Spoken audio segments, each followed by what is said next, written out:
Senator Keneally. Thank you. If I could pick up off the back of Senator McKim's questions, and let's see if we can try it this way. When it comes to various groups of temporary visa holders, can the Minister advise if the following groups will be eligible for the coronavirus supplement or the job seeker payment or the special benefit or something else?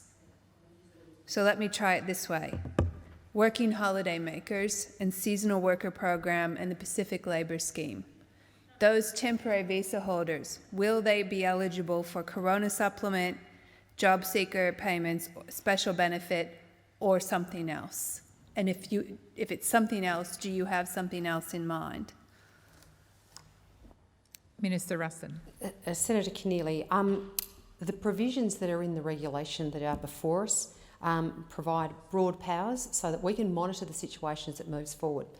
As we sit here today, the visa categories, I think most of the visa categories that you have outlined are not priority visa categories for us to be providing welfare safety net for.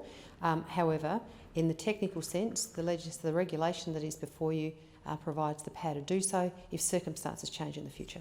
Senator Keneally. Noting that after the 30th of March, it will be very difficult, if not impossible, for temporary visa holders to leave the country.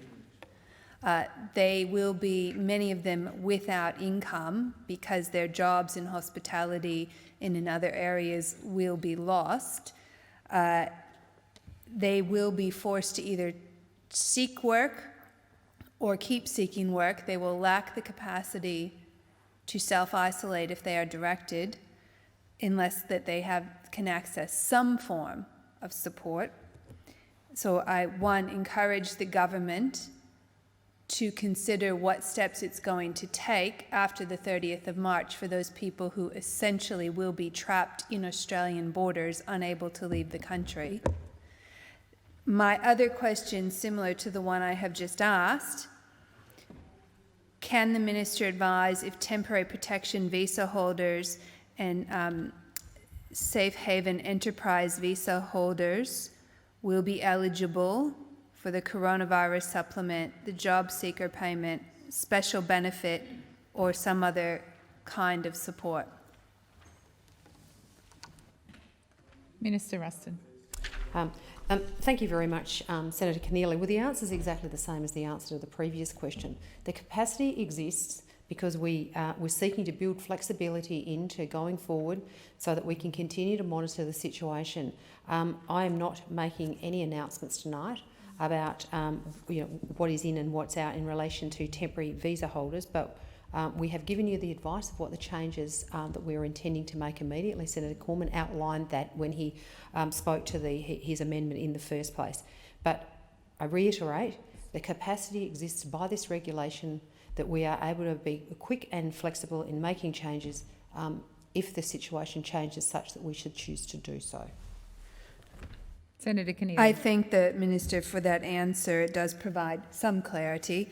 I would like to encourage the government to remember that the status resolution support payment that is available to temporary protection visa holders and safe haven enterprise visa holders was cut by the government. Many people were cut off that payment. When I say it was cut, many people were cut off that payment and told to go out and work. It was already a precarious situation for those people to get jobs because they had a temporary visa and were living in precarious circumstances. It is now even more difficult for them to hold on to employment or to maintain employment. I am aware that from asylum seeker services in both New South Wales and Victoria, these people, many of them are living in below the poverty line, noting that the SRSS payment was below New Start levels. It was below $40 a day. So these were already people living on the extreme margins of poverty, many of them forced already into homelessness, and to live off the charity, really, of non-government organizations. So I encourage the government to use the power that I anticipate the Senate is about to provide to them to consider how it can best support from a public health perspective, because it is in the interest of all Australians that people living in the country, citizen or not, are able to access health testing, coronavirus testing, and income support so they can self-isolate or continue to live at home, as we are directing them to do, if they are unable to work. So I encourage the government to remember that it is in the interest of all Australians, because a virus does not discriminate. It does not check your visa status before it infects you. So if people are trapped here in this country, after the 30th of March in particular, it is in the interest of every single one of us in the country that every single one of us, citizen or not, has access to health care and income support if we are required to self-isolate.